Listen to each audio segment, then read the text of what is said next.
Okay, my guest is former IBF junior middleweight champion Paul Vaden. And Paul, I'm going to read you a quote. Ever since I was 4 years old, I wanted to be a boxing world champion. So my first question is, why boxing? That's simple. I saw Muhammad Ali at 4 years old, and Muhammad Ali is to this day, I have two superheroes in life, and Muhammad Ali was my first superhero. He's just special, something about him. I was never a hyperactive child, not aggressive, anything of that nature. And just the sight of him, something about him, I was drawn to. And so anytime I would see him, I would be animated. So I saw what he did, and he with such fluidity, even at 4 years old, that it caught my eye.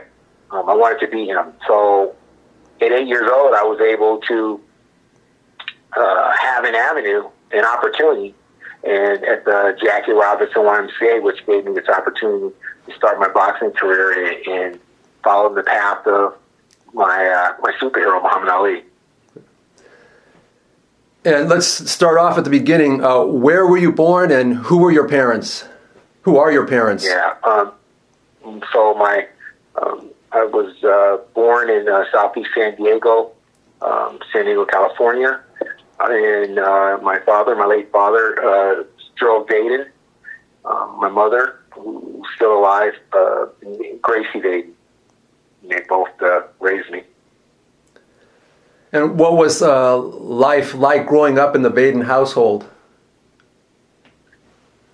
Yeah, it was just both, especially my father, were strict disciplinarians. My mom, neither of them played, meaning like I wasn't allowed to get away with things. They taught me the fruits of right and wrong, but also the repercussions when I didn't do right. I didn't do. It wasn't me. I wasn't an angel, but I wasn't. I also learned my lesson. I didn't want to, especially catch the wrath of my father. I didn't want to be on the receiving end if I were to do something wrong. And when I state that, though, there was never a time in my life, every time that I would be admonished or disciplined, I knew that I was loved, thoroughly loved, and I knew that there was a reason behind it. And it was pretty cool to so it got to this point that I was very sensitive at that age,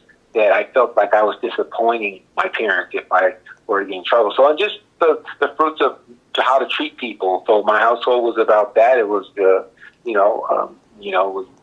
we weren't rich by any means. I mean, we would be classified as poor, but we were enriched with love, and we were. I didn't really know that we were poor until I was bused to a different school, which was classified as economically a better area to where I had grown up. So I always received, pretty much what I wanted, but I never really asked a lot. Remember, like I said, since I was a young boy, all I wanted to be was to have the opportunity to be put in the path of becoming a world boxing champion. So my parents were always very supportive of me.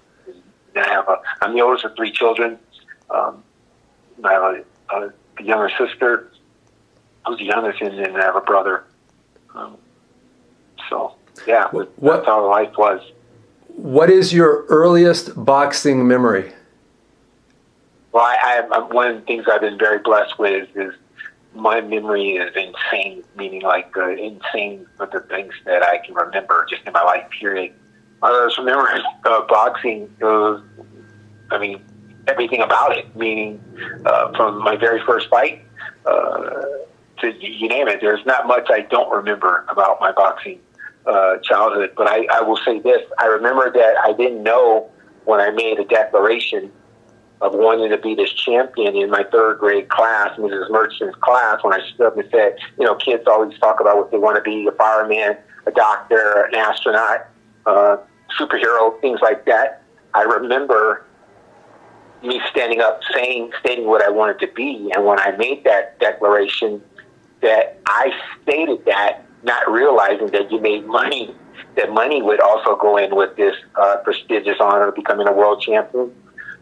But not knowing that you made money, I did want to win a trophy, acquire my first trophy. I thought that was cool. I never had anything like that. I wasn't in athletics at the time, playing baseball and, Pop Warner and things like that.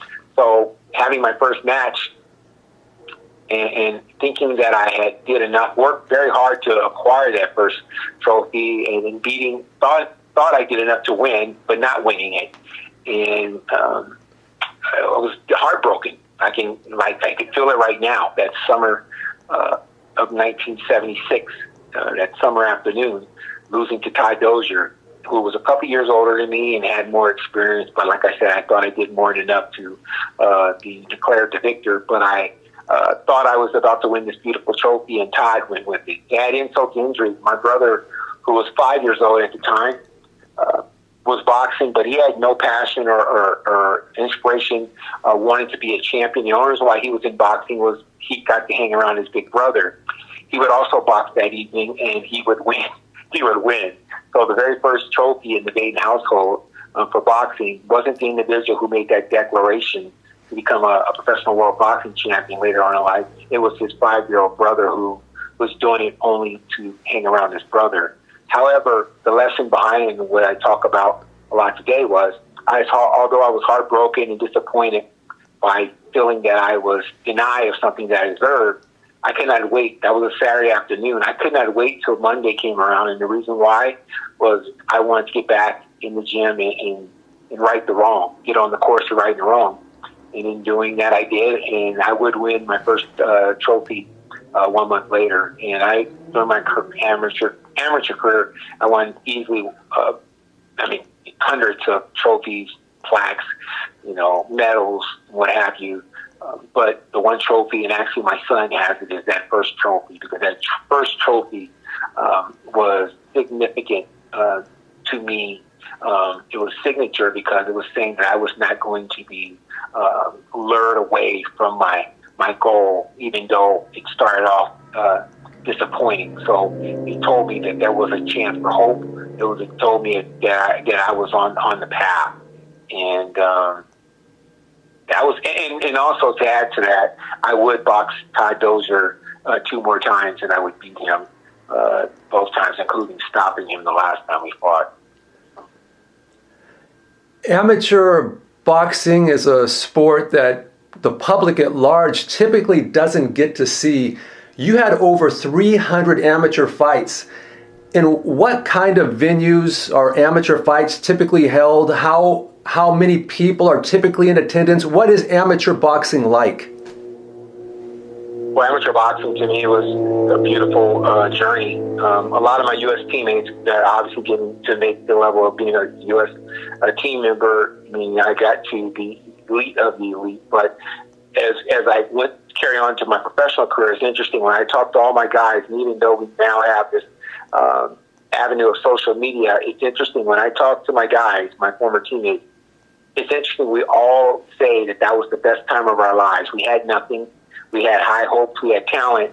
We had no money. And I'm talking about guys myself, Oscar De La Hoya, Shane Mosley. We had hopes and dreams, but that was the most fun of our lives, under high pressure.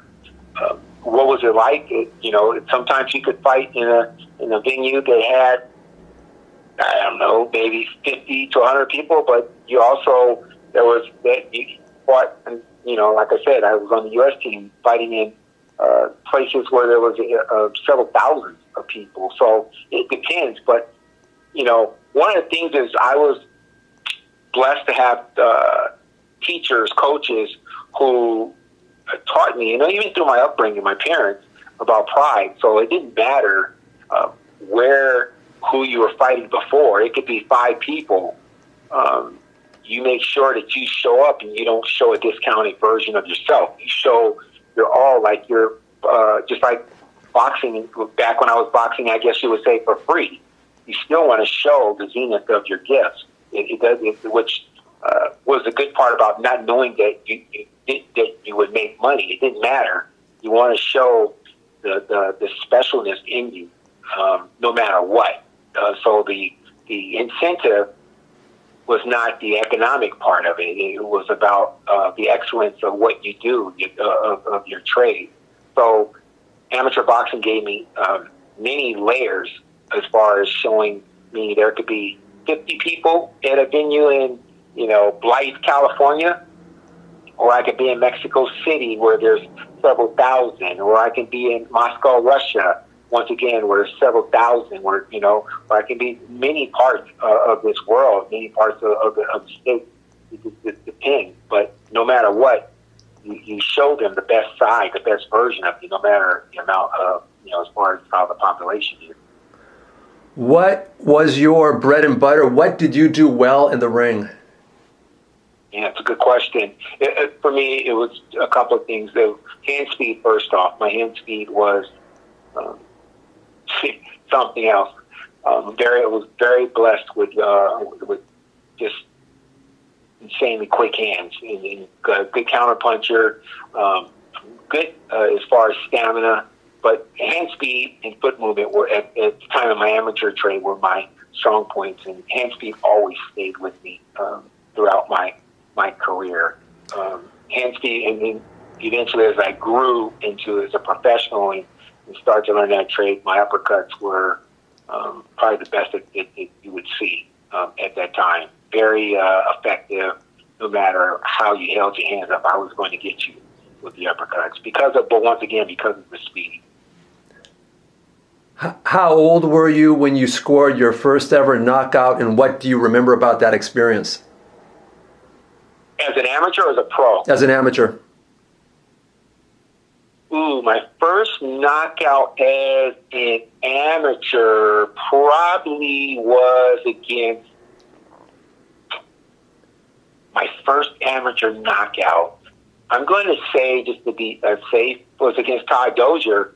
I wasn't known as a knockout artist throughout my career. I had very few stoppages where the referee was stopping. And once again, the reason why it would happen is because I was overwhelming them with flurries of combinations. And you got to remember something. I was an individual. I'm going to give you, I see some fights and you see people, they're trading and they're, giving two to take one. My thing was about 4, 5, 6 punches to make you miss and then come back with 4 or 5 more. And then, so my game was about negotiation, hit and not be hit. Now, the science behind it, which drew me to the whole thing Muhammad Ali. It was the grace and fluidity that he displayed in the ring, which is so beautiful. It was the artistry is why I like boxing. It wasn't about the brutality. It was the artistry and the fluidity. When it's done well, how graceful it looks. When it's done well, and I wanted to be a part of that team. So that being said, a lot of my matches would go the distance, and I liked it because I think it later on in my career, it became, like I say, one of my definitely one of my strong points. I would get you late in the fight, but I wasn't known as the knockout artist. I would eventually get you where you would be sapped. Because every time you would do something, my thinking was already ahead of your thinking, meaning what you wanted to do, I already knew you were going to do, and you were going to meet something that was not advantageous to you. And what happens then is that you start to be,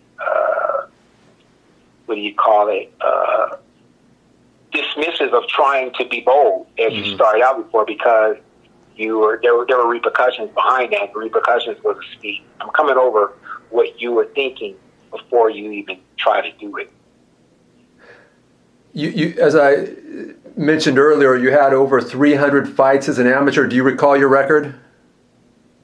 Yeah, 327 and 10. 327 and 10. 327 wins. 327 wins and 10 losses. Yeah.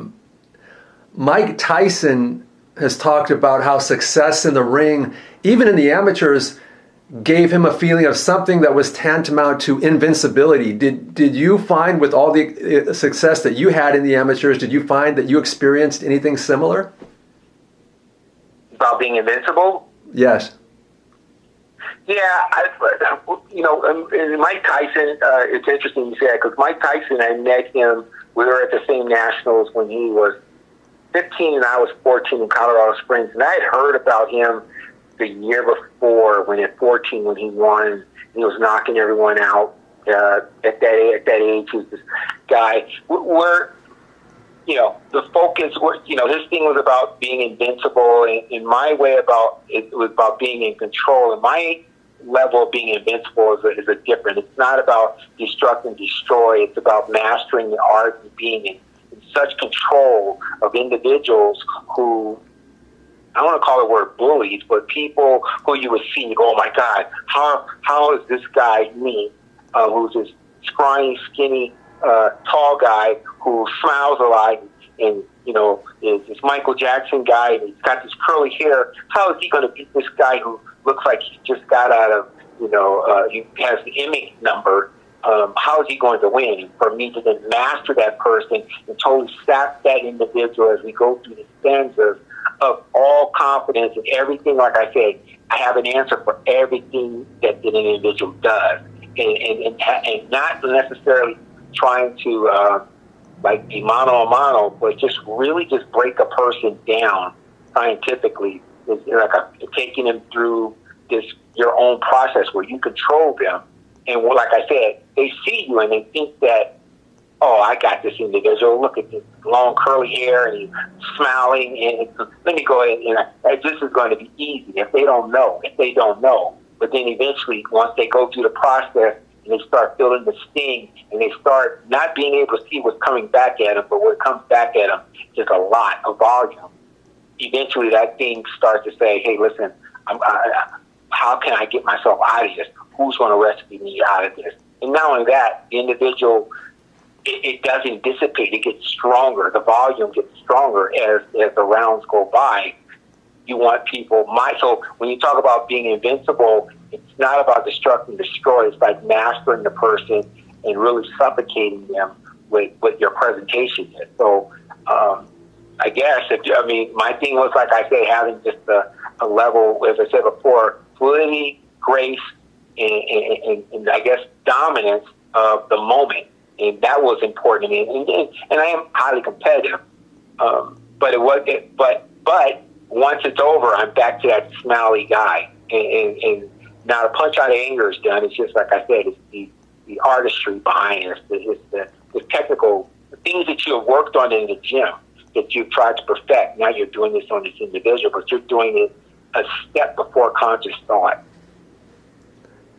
And I want to go back for a second to that meeting you had with Tyson in the amateurs. What do you recall about that? Will you say that again? I wanted to... Mike Tyson? Yes. Yeah.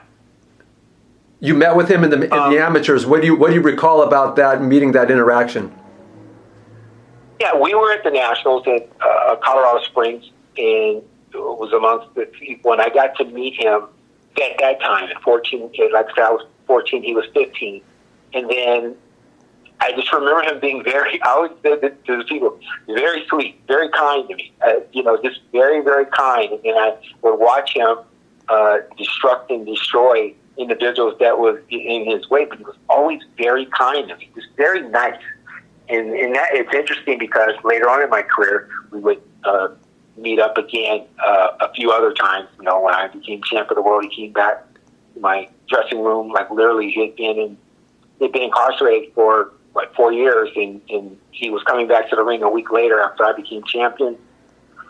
And literally, I hadn't seen him in forever. He had gone on. I was an amateur, and then I became a pro, and then our sides, and then I signed with Don King, and then my first fight with Don King, and then he comes back to my dressing room right when I'm literally about to go.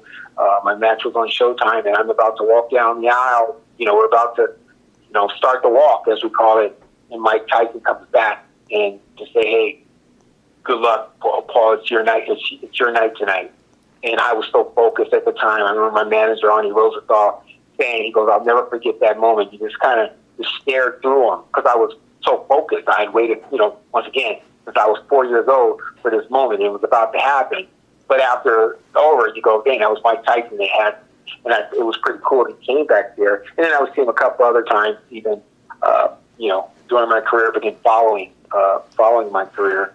I would see him. He had that one-man show, and I went to go see him, and we wrapped after that. But always very, very kind, very sweet to me. I mean, despite all the other things you see, he has a deep appreciation for boxers. That's what I always tell people. He has a deep appreciation.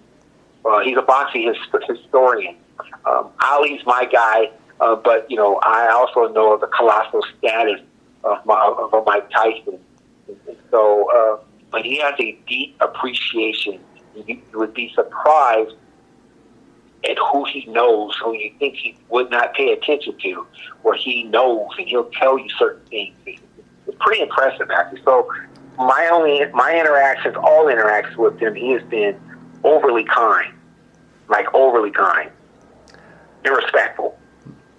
Mike can tell you pretty much everything about every boxer who's ever lived, their lives, their wives, how they died, when they died. It's really incredible. Yep. It really is. When you saw him in the amateurs, did you have any inkling that he would become the fighter that he eventually became? No, because you got to remember something. At that time, amateur boxing, I was 14, he was 15, and we were doing our thing in the Junior Olympics, and there were other boxers that were going on, and there were other heavyweights that were doing their thing. And I remember him losing to Henry Tillman at the Olympic trials. I remember watching on TV, and it actually was not. I mean, I don't think it was a close match. I mean, Henry Tillman seemed to handle Mike pretty well, but I mean, Mike was doing good things in the junior world, so he lost that. I wasn't really following him. Like I said, I was in my own destiny, and he, at the time, he's not the type of boxer that I would be watching. Like, everyone got into that, that Tyson mania type thing, and I was more, like I said, the boxers. I was in Sugar Ray Leonard. I was in, obviously Muhammad Ali, even though Muhammad Ali was retired. Boxers like that. I actually, I don't bet. I've never bet on a match. But I actually said if there were matches like when he fought Michael Spinks, Paul? Hello?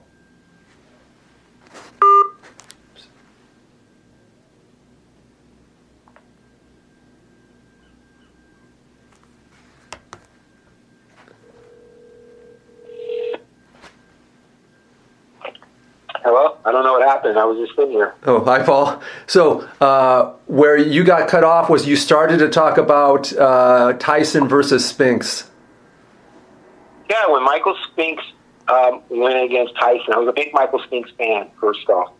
And his leap from light heavyweight, matter of fact, as a light heavyweight, he was unbelievable. I followed his career. When Muhammad Ali retired, Sugar Ray Leonard was my, it just so happened I started boxing in the summer of 1976, so Sugar Ray Leonard started becoming exposed to me. So Sugar Ray became my guy, and then the other guy I liked was Michael Spinks. So to watch Michael Spinks climb as a light heavyweight, a unified light heavyweight champ, and then to go in the heavyweight division to become the first light heavy to win the world heavyweight title against Larry Holmes, beat him twice.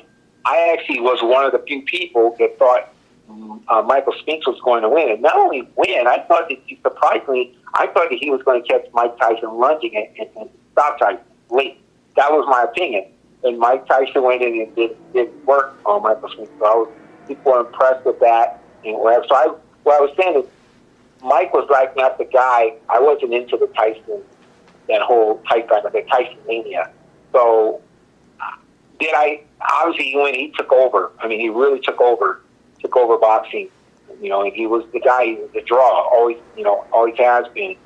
I'm not going to tell you that I knew he was going to win, because like I said, he didn't. People like Henry Tillman beat him. There were other individuals. There was a guy named Al Evans who stopped him in the Golden Gloves or one of the national titles. But he was a good fighter. He was a good amateur. Don't get me wrong. A really good amateur. Yeah. Accomplished. I will also admit that I too had picked Spinks over Tyson.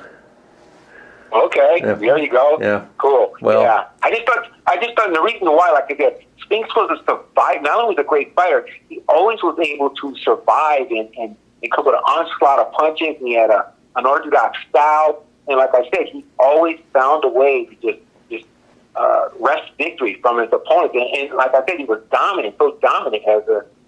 Even though he beat Larry Holmes at an older age, That's not easy to do for a light heavy. Like I said, he beat him twice. In my opinion, I thought he won both fights. So people thought Larry was robbed. I don't agree with that. But I thought Michael Speed stole the last rounds. Well, in the Tyson fight, I felt at the time that the only way to beat Tyson would have been with an unorthodox style, and that's why I picked Spinks, but Tyson walked right through it. So, sure did. Yeah. You turned pro in 1991 rather than trying to make the 92 Olympic team. Why did you make that decision? Yeah, good question.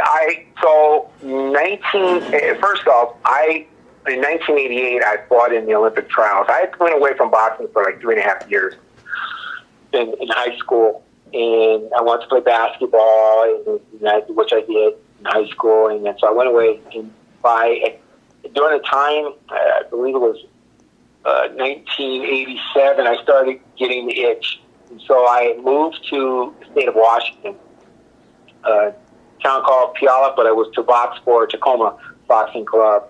And so my goal was to make the Olympic team.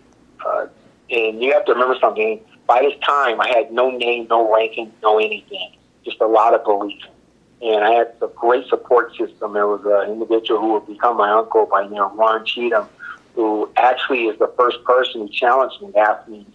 He called me one summer afternoon in 1987, asking me if I wanted to go to the Olympics on the other end of the phone. I didn't know who it was, and then I found out it was him, and so he basically offered me to move up there, box for Tacoma, because I had so much respect for Tom Mustin, who was the coach of the Tacoma boxing club, and so I would make that journey up there with a lot of, like I said, no ranking, but with a lot of hope, and in 4.5 months qualified for the Olympic trials, and would oppose the world champion, who was also number one in the U.S., named Kenny Gould, and I beat him, and no ifs, ands, or buts about it, and I lost, losing in of a split decision.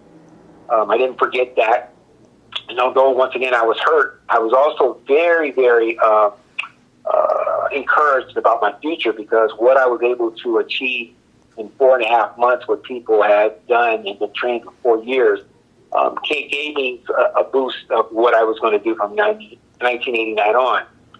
So I would be number one in 1989, and I would qualify for the World Games that were in Moscow, Russia.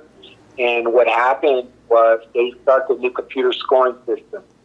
I didn't know much about it, but we kept hearing about it, and the computer scoring system wasn't advantageous to my kind of boxing. It was very confusing, and I truly felt that I would not be able to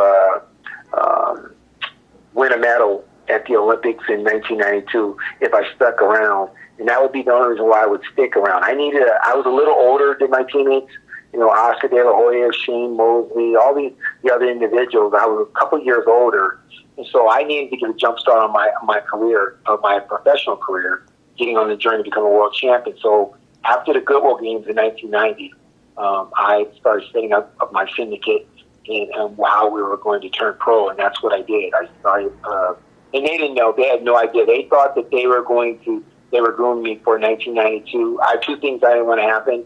I didn't want to get screwed in 1992.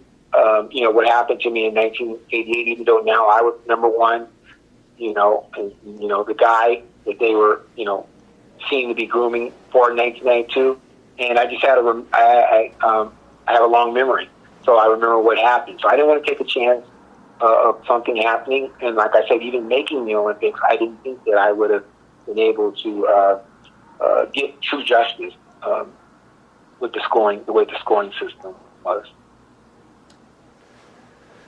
You had your first professional fight in April 1991, which was in fact just a couple of weeks before Holyfield Foreman. What weight class were you, and what do you remember about that first fight?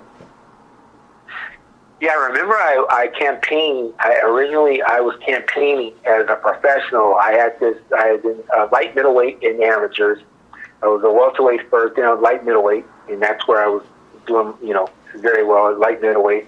And so I for whatever reason, I said I was going to be a middleweight as a professional. So the campaign was to be this middleweight champion of the world. And so I don't remember my weight for my first match against, I think it was Carino Garcia in Albuquerque. But the goal was to be this middleweight. And so, did you ask me what I remember about the match? That's right. I remember this guy I'd never seen an individual with so many tattoos. I totally remember that part.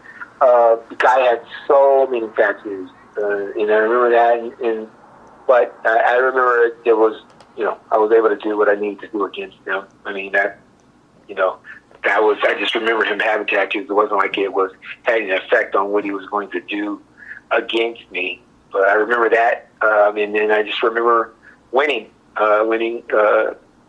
convincingly, and getting a start to this next stage of my this next chapter of my career. 2 of your next 3 fights were in Tijuana, Mexico. What do you remember about those fights? Just that I had a guy who boxing, a really good guy, Bobby DiFelipe, who was getting me fights. And he was like, when, let's say, certain matches were supposed to take place in San Diego. But that was the whole thing. It was supposed to get me started out. I had, like I said, a boxing syndicate, Ultimate Sports Associates. The thing was to get me boxing in San Diego and get, a lot of fights there. So when that didn't take place, Bobby was really good about making sure that, I call them makeup fights, that he had me planted in, on a card in Tijuana. And it's interesting, you asked the question about having, fighting, the population as an amateur, how many people you fight before. It doesn't matter if it's amateur or pro.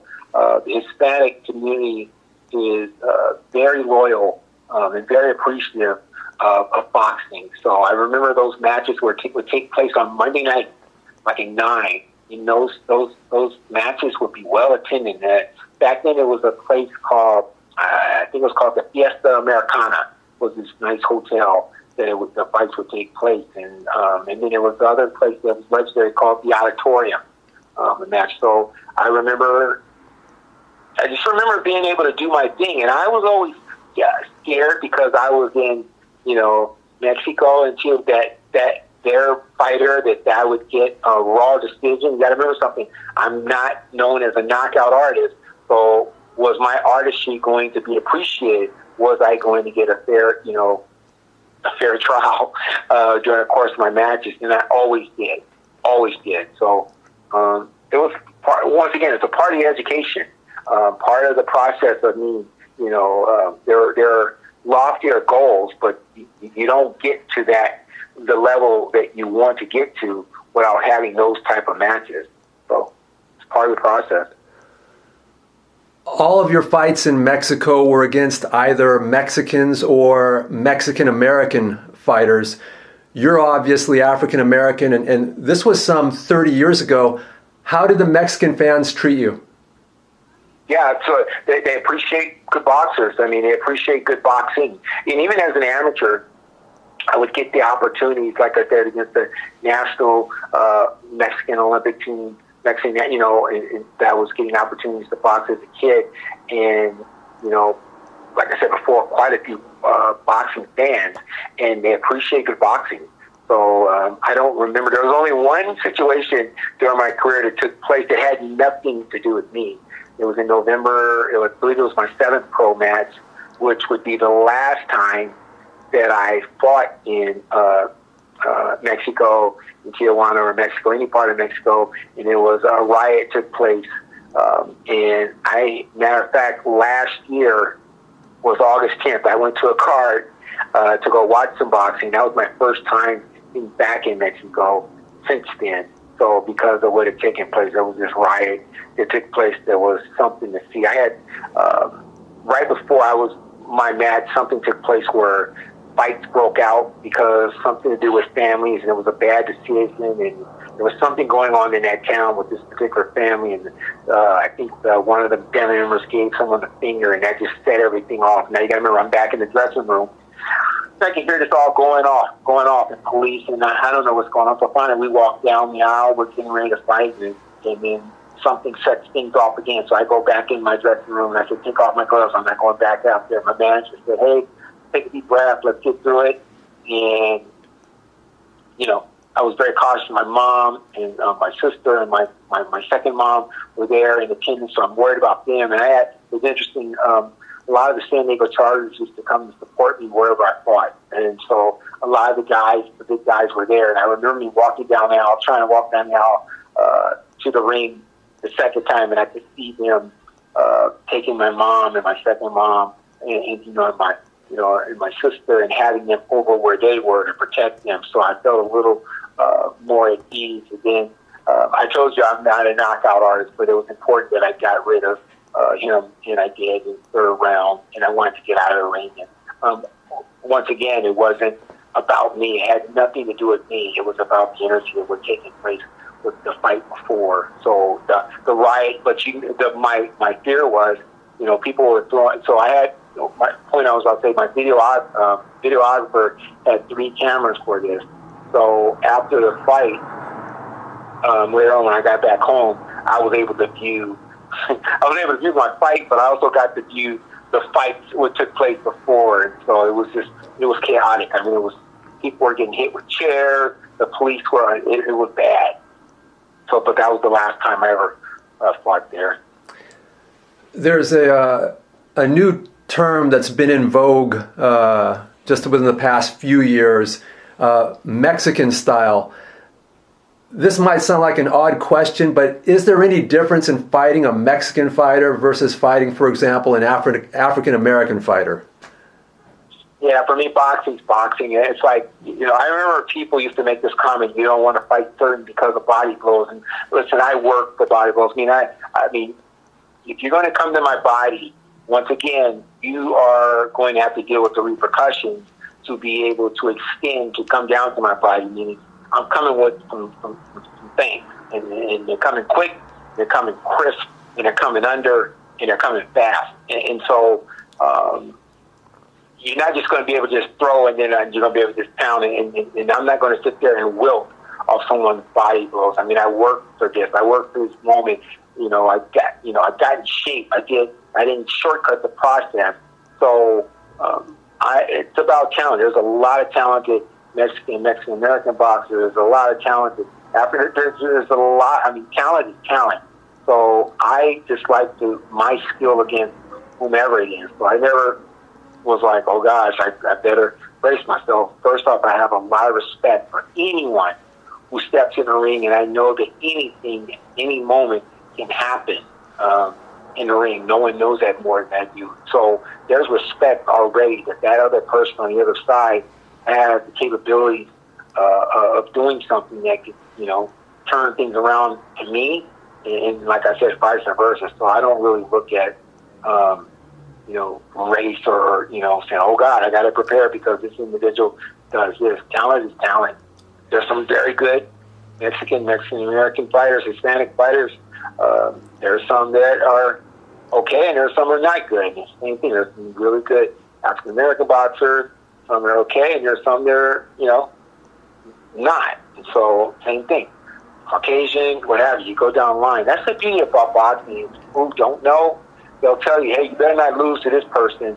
It might be their, ethnic race. And you're like, because of what that person is, you have no idea that this person can flat out fight. And this person's been boxing forever. It's not about that. It's about, like I said, the talent, but not only that, how they harness that talent, how they've grown with their talent, which is not about race. It's about discipline, gift, desire, being willing and able to adapt. It's a lot of factors that other than race. As you progressed through your professional career, you eventually had 6 consecutive bouts that were held at the San Diego Sports Arena. And I believe for at least one of those bouts, you were on a Terry Norris undercard. Talk about your relationship with Terry. At that time? Yes. Yeah, Terry, that was actually pretty cool.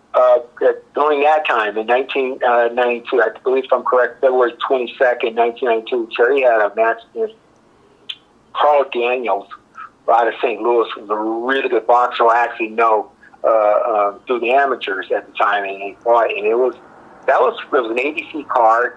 That was a really cool week. Terry, because we were at the Princess Resort, I believe, was hosting it, so all week, all the fighters were, training. The media was there. It was, like I said, it was the afternoon. It was like this. They had from his manager, who I'm not a big fan of, was known as Cowboy Joe. They had this high noon showdown thing, and so they had cowboy hats on. That was on the poster, and it was a good fight. But it was, that whole week was really very high profile, and I was on this card, and I was going against actually one of Terry's stablemate, Richie Evans out of Philadelphia, who was a really good fighter, really good dude too. And so we fought, and I remember there was a weight class that I had to be at for this match, and I thought it was going to be difficult. It was difficult to get down to the weight for this match, and anyways, I would get down to it, and I would win. So I was very honored to be on that card. And like I said, with Terry Norris, and like I said, Terry Norris was at that time, he was on the pursuit to being one of the best boxers pound for pound. Yeah, it was a real honor at that time to be on that card. That was a good show. That was a very good show. Not only, like I said, for not only just the boxers, but just the way it was profiled. Like I said, the way it was advertised, what was going on there. That was a cool deal. In 1995, you won the IBF 154-pound title, and then you signed for a unification bout against the WBC champion Terry Norris. Correct me if I'm wrong, but I believe this was your first fight on the East Coast, and this was in Philadelphia. Did you find the prospect of fighting in Philadelphia at all daunting, given the rich boxing tradition and history? Well, let me correct you. That was not my first time. That was that was actually my third, because I fought in 1994. I defended my IBF Intercontinental title at Trump Castle. Okay. Trump Castle in June 30th, 1994, against Jason Papillon, who was undefeated, really good fighter at the time. And then I fought right before I would become world champion. I fought Ruben Bell, who was also undefeated at the time, right before I would become champion of the world at the one of the probably Trump spots, but it was that was also in Atlantic City as well. That was, I believe, it was May 16th, 1995. That was my last fight before I would win the title.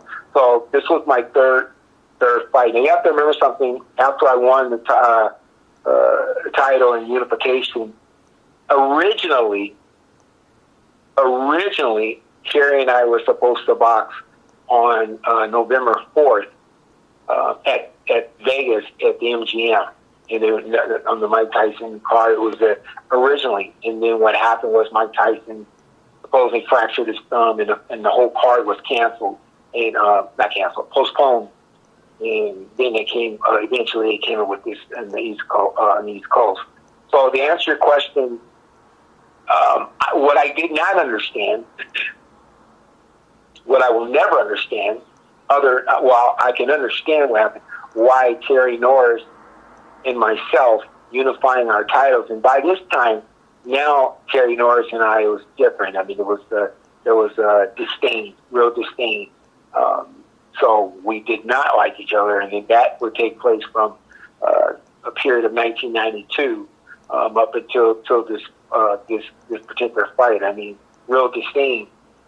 I didn't understand when you had these two champions who, I'm from San Diego and Terry Norris is a transplant San Diego. Why are we defending our titles on the East Coast? Why is it this match that's known, which the media and everyone else is looking forward to, why the hell are we fighting on the East Coast, and not in our own thing as far as on Showtime or what have you, in San Diego or in Las Vegas.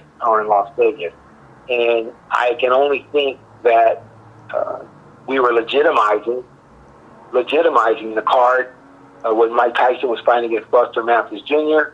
And I think that was, Mike Tyson was a big draw. And you got to understand something else.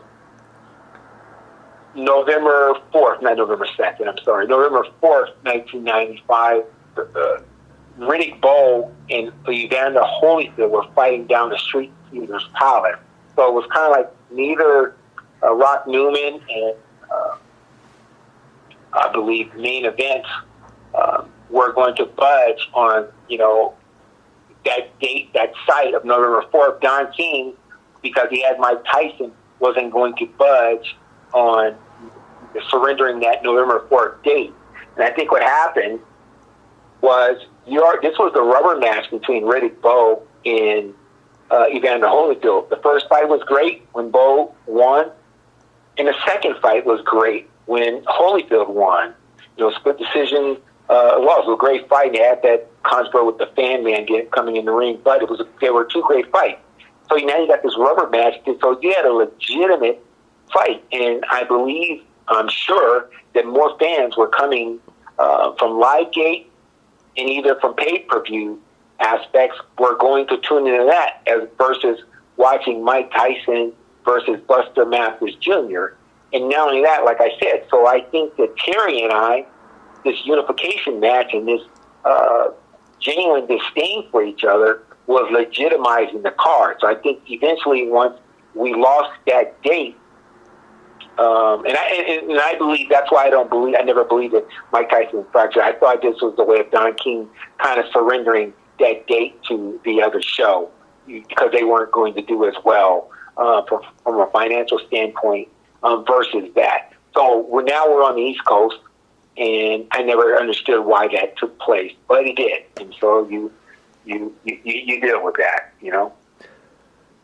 You lost a decision to Terry Norris. Two questions. First, why the bad blood? And two, did you take anything away from the defeat? Yeah, why the bad blood? He and I just got to a place, first off, it started that I hired his trainer in 1992, Abel Sanchez, at the time, and wanting to improve my skill sets. I wanted to get to this next level. I've always said Abel Sanchez is the individual who taught me how to be a professional performer.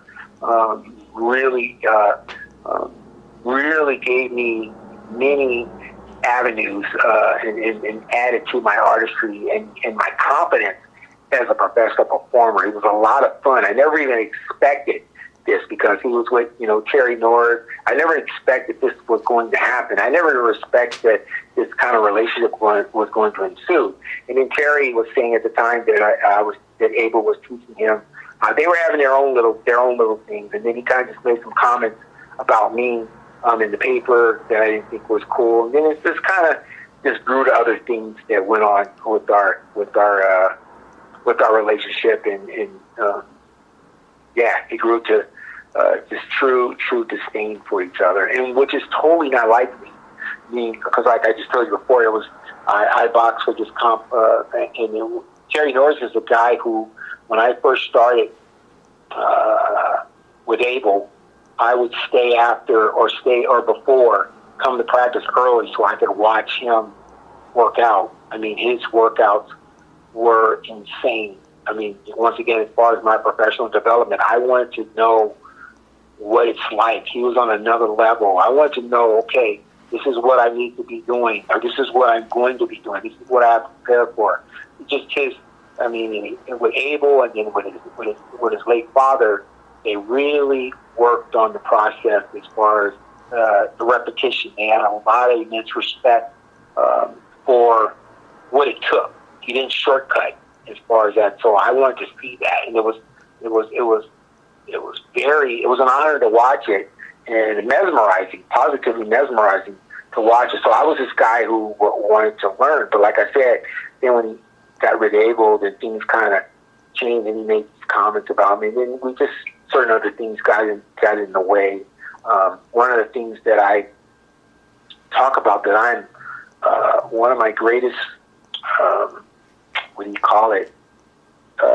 reclamation projects is what have you, is that thoughts that I never thought I would feel for him happened, and then got to a place where I love Terry Norris, and I wish him nothing but the best. And he and I, when we see each other, it's a total different situation. It's just a beautiful feeling. I mean, to after what things going on, and I'll talk about that a little further as we continue. But Terry Norris, so what did I learn from this match?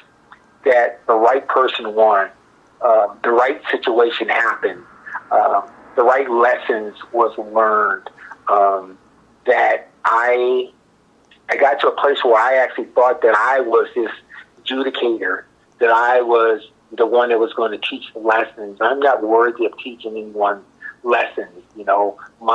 I'm talking about everyone, individuals' flaws and very specific about them. I'm not worthy of doing that. And that night, I learned the lessons. I felt deprived of my skill sets. I felt there were a lot of other things going on, but the right thing happened. And I caught it pretty quickly in the fight. You always think, listen, you got to remember something. I hadn't lost in a long freaking time, amateur or pro. So it's been a long time since team on the side of this. So I thought eventually this was going to turn around. Like something was going to happen where it's turn around. But I learned a valuable lesson, and I was humbled that night. And when you learn a lesson from it, it's not a loss. It's a learning process, and I did. But I also, as I grew and later on, I became honored that I shared that night with that Hall of Famer, with that great fighter. So it's about my growth, and then as time would go on and things would happen in my life, the way I receive and the way I would think of this individual, hope for this individual, pray for this individual again, and just it's just a place that I never thought that I was capable of going. I was able to do that. So the lesson behind it was first being humble, being taught, understanding that I'm not this person. Yeah, I'm Paul the Ultimate Vaden, but yeah, you're not someone's adjudicator. You're not the judge of what you've got. Your own things you need to work on, things that you've done that were wrong, and I admit that I was wrong for doing certain things, and I was taught because of that. How did you guys make up? It's funny, so I'm a dates guy. July 14, 2001. I had gone through a situation where the fight with the individual that would pass in 1999, and I, things were going on, and then I was retired. And anytime it got to a point where Terry and I would be in it was never comfortable, not just for ourselves, but for other people who are friends or a part of our team.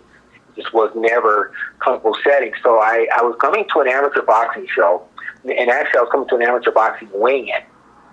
And I remember me being at my house. This was at the beginning of 2000. No, that's not correct. Was it? Yeah, it might be 2000. And Terry had come back to the ring, and he was trying to get I remember reading this article. I was in my office at home, and I was reading this article on Terry Norris, and it was about the Nevada Commission denying him a license, to be reinstated for a license. And I wrote about this in my book, in To the Bell, and he was there before the Athletic Commission, and they denied him. So I'm reading this, and I had no idea what was going on, but they didn't allow him. And I remember Luther Mack. I remember reading about him admonishing his manager, Joe Ciano, it's Cowboy Joe, for even bringing this individual for a license in this state. The state, the condition that he was in, and it went on to the the medical, terminologies of what was going on with him at the time. And I remember for the first time, especially after what I just went through a month prior, so a couple months prior, I just remember my heart and what my heart felt. And I felt absolutely horrible where I got like teary-eyed. And I remember being happy, specifically after what I just went through, that they denied him that, meaning I did not, as much as I said I had this level of disdain, because even when we fought, after we fought, the level of disdain was still there at the time, so those years. But that day when I read that, and after what I had just went through, I was relieved that they didn't give him that licensing to continue his career. And I just remember feeling bad, and I remember me like praying for him. And so that's early, and then time would go by, and then like I said, back to July 14, 2001, we're at this amateur boxing show. I'm at this amateur boxing, and I see his car, and it was parked down there. I remember he had this red sports car, and it had his name, Mr. Norris. I remember that in the back. So I'm like, oh God, like not expecting to see him at this thing. I'm going there for a weigh-in just to show up. So I go in, I walk in, and people come in and see me. We're talking, and I'm thinking, okay, well, I hadn't seen this guy in forever. And as I walk to the side of this boxing area, I'm finally making my way after shaking hands and talking to people to this other side. I don't see Terry. Then I see him, and now he's walking past, like we're walking, about to walk past each other. So we're like, okay, normally there's like this look that we both give each other. We don't say anything or something said. And so he's not looking at me. And he's like looking away from me. But I keep my eyes on him because he's not looking at me. There's no look of, disgust, no look of disdain. There's no look at all. It's like looking away, which draws me to look at him. And then he kind of looks at me, but he looks away. And I keep playing on him. And finally, I can remember this. I just said, we kind of looked, and then we kind of gave each other this look, and it was kind of like a what's up look, and it was more like a smile. And then we looked away, and I said, hey man, like kind of something, and then we just shook hands. And as I said in my book, when we shook hands,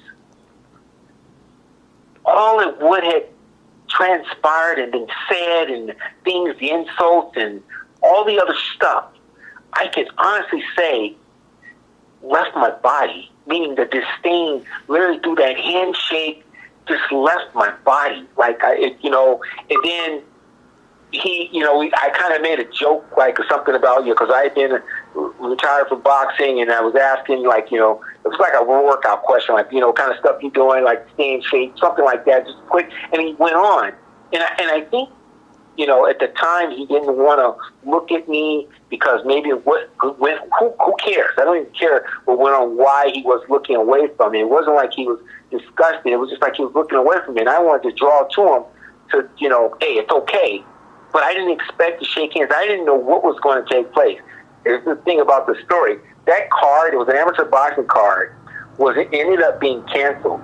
It was canceled. So I was supposed to come back at 1 for the actual matches, come, support amateur boxing. And I don't know why Terry was there. I don't even know why I was there, but I was there to come to support amateur boxing. The match was canceled, but I remember me being like, I was filled at the fact that he and I had shook hands, and like I said, July 14th, 2001, and I ended up I remember I went to, a month later, I was in New York. I was going to be on Brian Gumbel's, back then, a CBS early show. And I got word that his father, Mr. Norris, Shot Norris, had passed away. So, and I remember me not, I didn't get a chance to get a hold of him. I didn't, because I didn't know. It already had happened. Someone had let me know, and I go, gosh, I didn't know. And so his dad passed, and so I remember seeing him again at a boxing match in Imperial Beach, pro matches. And I remember telling him, I saw him and his team, and we hugged, and I said, hey, man, I told him, I said, look, man, I'm sorry, I didn't know about your dad. I didn't know, I was in New York, and he was like, he really appreciated it. And I remember I was really pissed off because I went to a fight in August. I don't know if it was 2001. Yeah, August. I went to a Chris Bird David Tua match in Vegas to go support Chris, and I was talking to the ring announcer because I had found out that he had just passed away. And yeah, it was 2001, August 2001. And I wanted them to at least acknowledge Mr. Norris. And he was like, I remember Julian Jr. was like, well, it was a Goose and Tudor match, promotion, Goose and Tudor promotion. And he was like, well, we pretty much announced, fighting that's the way. But Terry and Orland both fought on King Goose back in the day promotions. They were fighters. They fought a few times. As a matter of fact, the match that Terry Norris and I fought on February 22nd of 1992, that was a King Goose promotion. So at least give this man acknowledgement. That was my thing I was trying to do. And sure enough, they did all these acknowledging all these other fighters and stuff, and they didn't even. And I remember me being upset about it. And I remember also me talking to being upset at that call the San Diego Union, because they had put they did a thing in the section, but I thought they should have did something in the sports about it, because, everyone doesn't look at certain sections. And they were like, well, if you had died, I talked to one of the sports, yeah, of course, God forbid, then we would put it. But I go, well, this guy had 2 world champions who were his sons.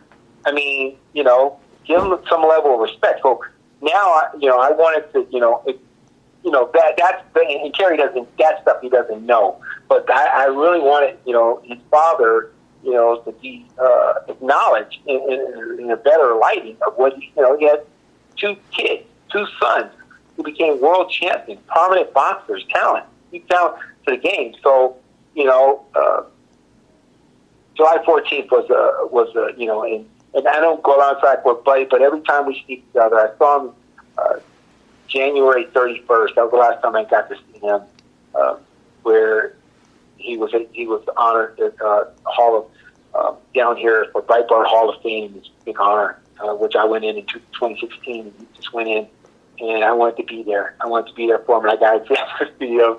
And he was looking for me. He was like, people said he wanted to make sure I was there, and it was just like I said, it's just lovely. My son got to meet him several years ago. We were at what's the place called?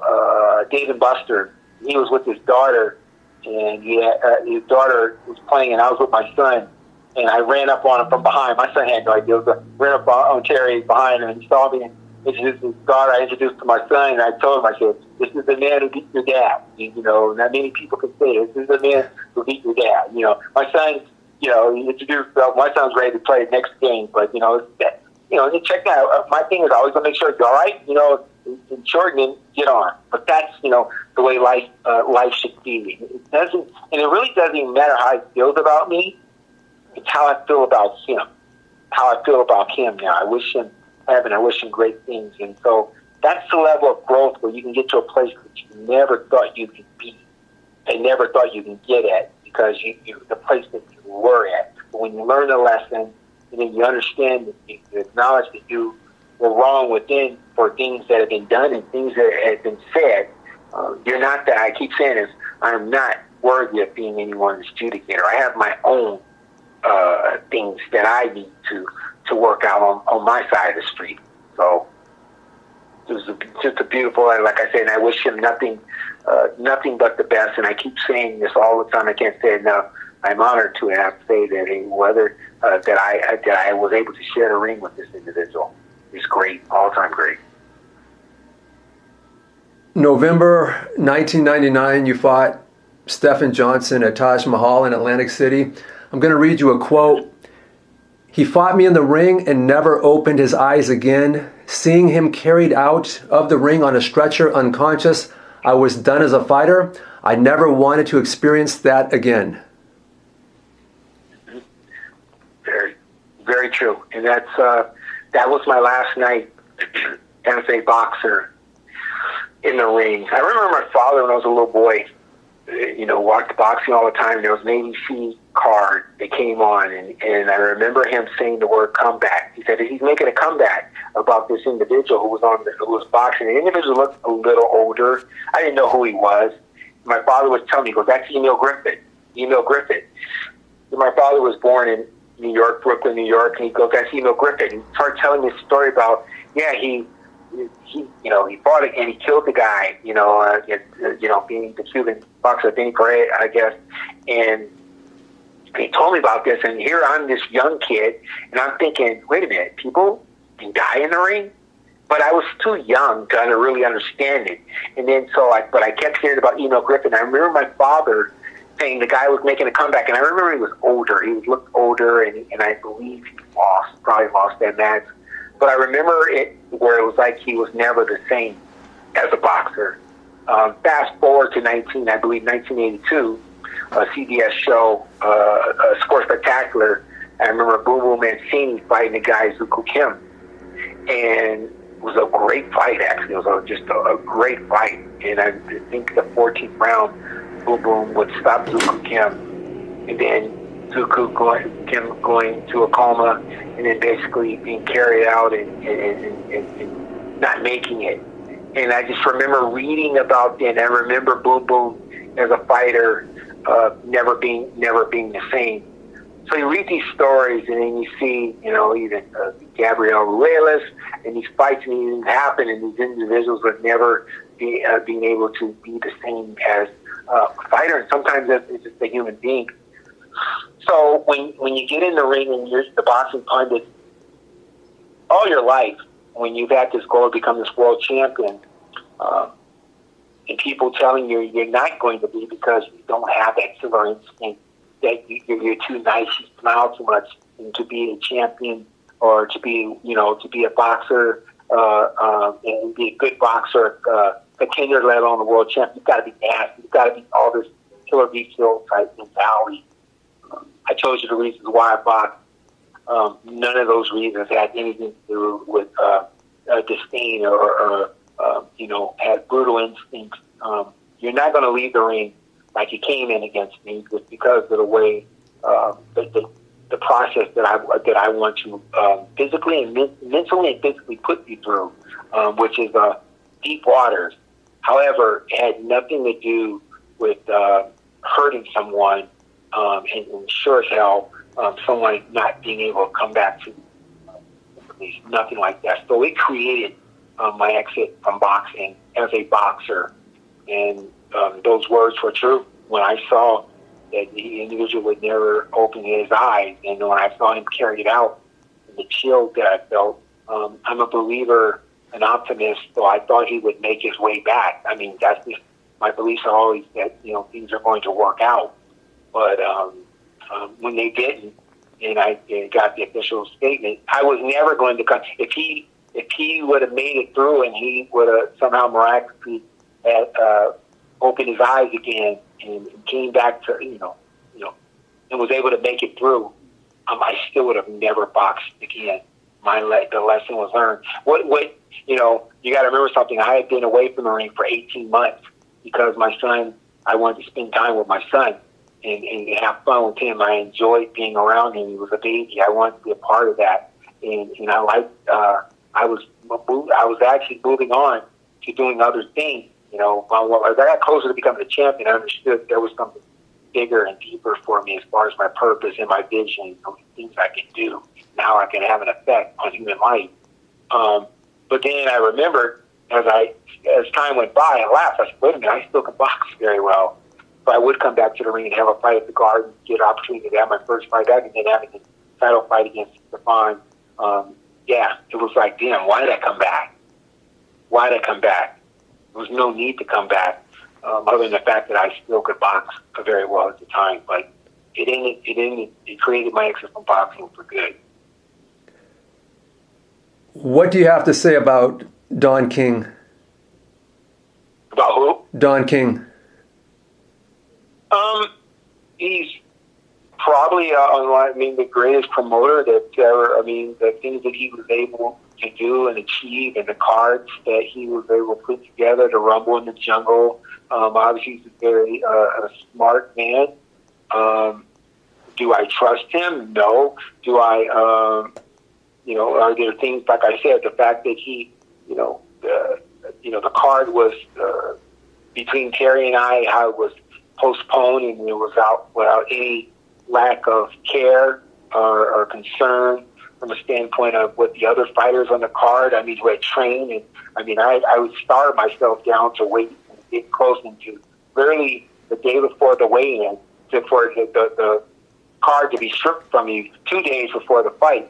And like I said, it was done like taking the floor from, the rug underneath your wings when, both fighters and everyone's ready. They have to sit there and wait. And I wasn't prepared, meaning I didn't prepare. I didn't have the level of belief after that was taken from me. But like I said, the right things happened. Yeah, I respect the promoter. He's an unbelievable promoter. I don't trust him, but there's many people in boxing. Many people. He's not the only person that I don't trust, but I do think he was the greatest promoter. The guy, he promoted Michael Jackson's victory tour. So this guy was able to, what he was able to achieve from a person getting out of prison to become, a decorated promoter, and a guy who was obviously pretty convincing. He was able to convince a lot of people to shell out a lot of dollars for site fees for promotions because he was able to get Mike Tyson, Muhammad Ali, a lot of some of your greatest fighters. Julio, Cesar, Chavez. He's a brilliant promoter. Just someone I don't have any stories like he, but if he could, he would have taken my firstborn. You know what I mean? It's I think he's the kind of guy who you come and propose. You say, hey, I've got a $1 billion deal that I want to propose to you that you and I can make $500 billion and you can make $500 million. And, Don, he's interested in his $500 million, but he's also interested in how could he get into your $500 million as well. Meaning, so it's not like saying, oh, this is a great idea. We both make $500 million, we shake hands, and this worked out. It's like, okay, not only do I want want my $500 million from it, but I want to, how can I be crafty enough to get to your $500 million?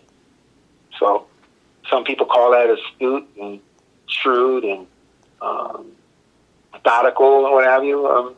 Okay. Paul, if you have just a few more minutes, I'd like to have a little fun. This is called Creating the Ultimate Fighter. Mm-hmm. Fastest hands of all time. In boxing? In boxing. Fastest hands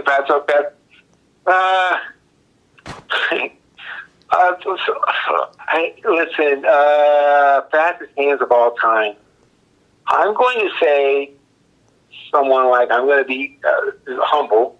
So I'm going to say Sugar Ray Leonard, because Sugar Ray Leonard was very effective, working body up the head. He was good at closing show and putting those shots together. I don't think he gets enough credit. I think people sleep on Sugar Ray Leonard. As time goes by, Sugar Ray Leonard was the truth. I think Sugar Ray Leonard. Now let me say this: there's no one that is before me that I would.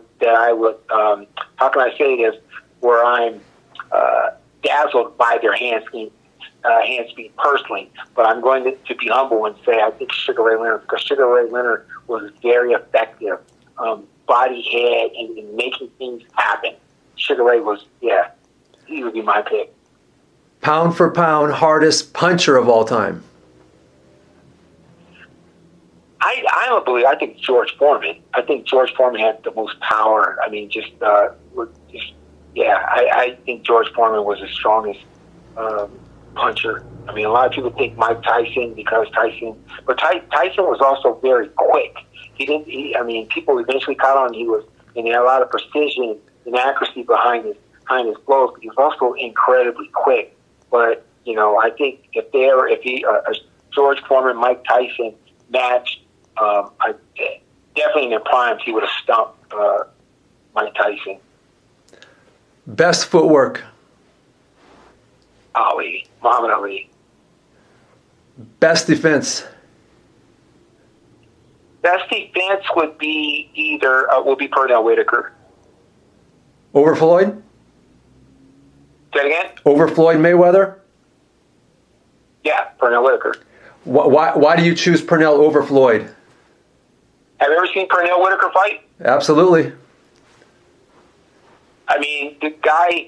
I mean, first off, he didn't lose to Chavez. I mean, the guy. I mean, the only fight I ever saw him lose, was he didn't lose to Oscar De La Hoya. He beat Oscar De La Hoya. He did. He did. Yeah, I mean, it was the most.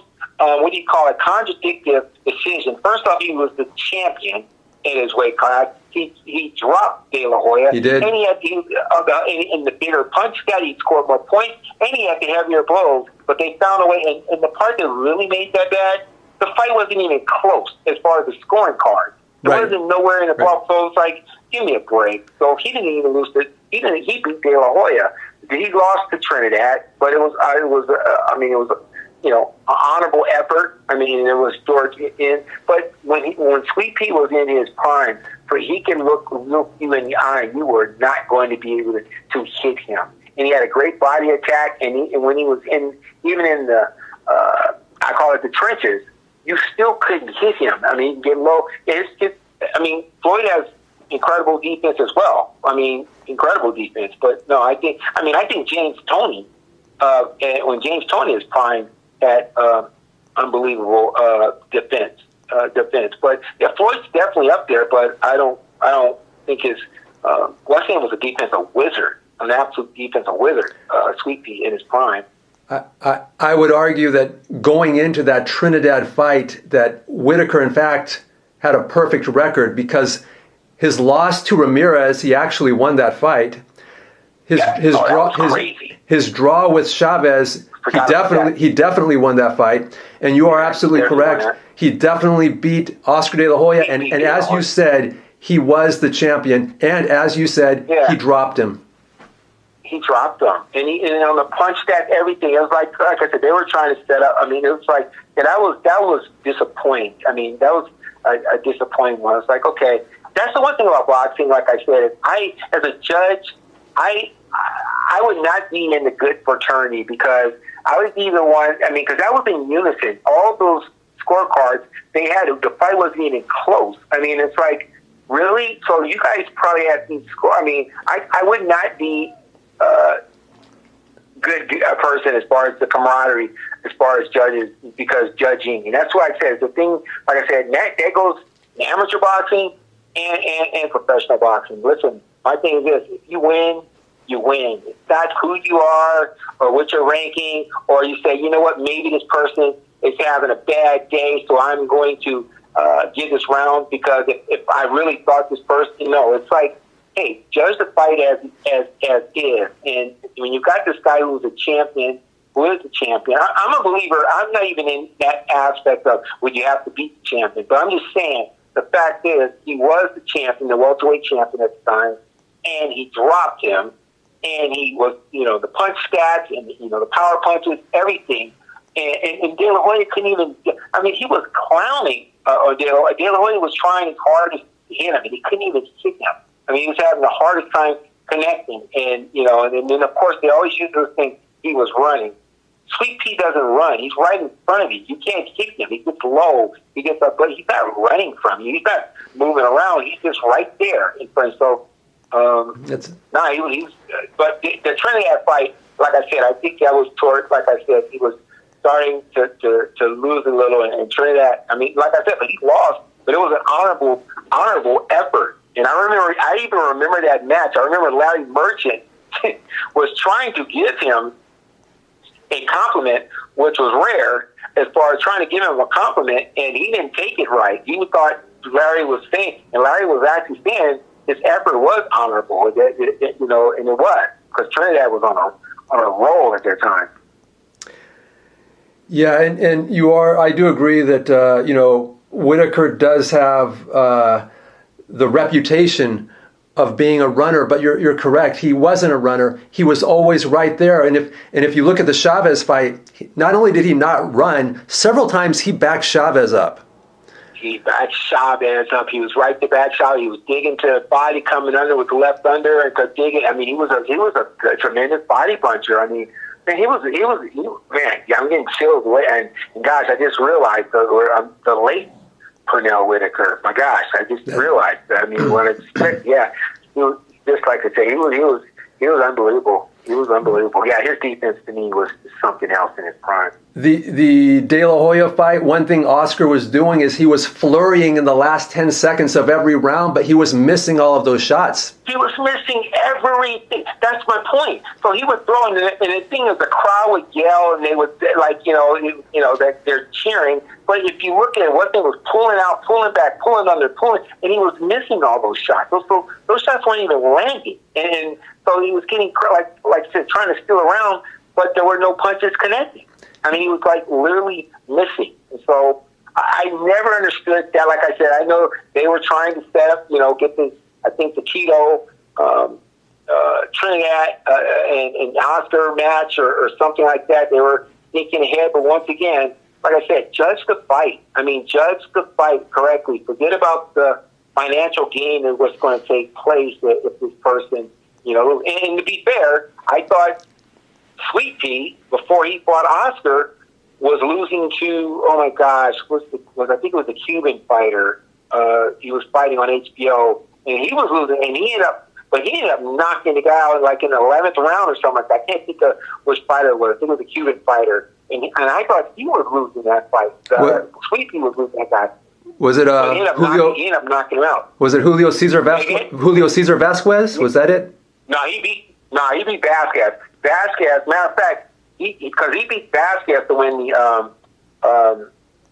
the junior middleweight, WBA junior middleweight title, and he beat him. He outboxed him. No, it was I can't think of a Cuban fighter that he fought on HBO, and it was right before he was gearing up to fight De La Hoya. They were trying to him fight, and then he stopped him. He ended up stopping the guy late, and it was a late round stoppage. He ended up pulling, but I thought he was losing that match. He had, I know he had two tough fights against, I think it was Rivera,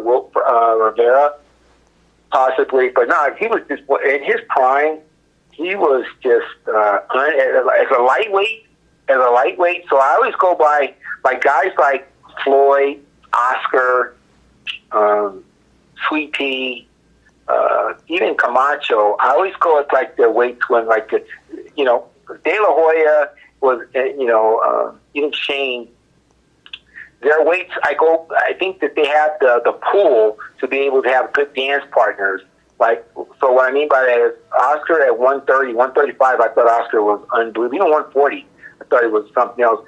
By the time he got to welterweight, even junior middle, he was able to get the right dance partner as far as getting the particular fight. Same thing, that's going with Floyd. Floyd at 130 and 135. Oh my God. I mean, oh my God. I mean, he was unbelievable. But then 147, he still was unbelievable, but he was also able to fight the right dance partners because he's the A side and, he's the pay-per-view guy. So he can get a fight against someone for a title that is, I don't want to call it safe because nothing is ever guaranteed, but it is a safer situation than fighting maybe the best, junior middleweight, fighting the best welterweight, Sugar Ray even was able to do that. Sugar Ray, when he moved up to 168, he was able to, he was able to control things and have the right,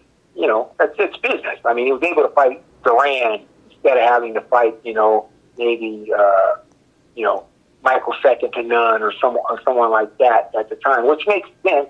I mean, makes sense. It makes financial sense and good business sense, having the right dance partner. But what I'm saying is, but the prime Sugar Ray Leonard is 147 pounds.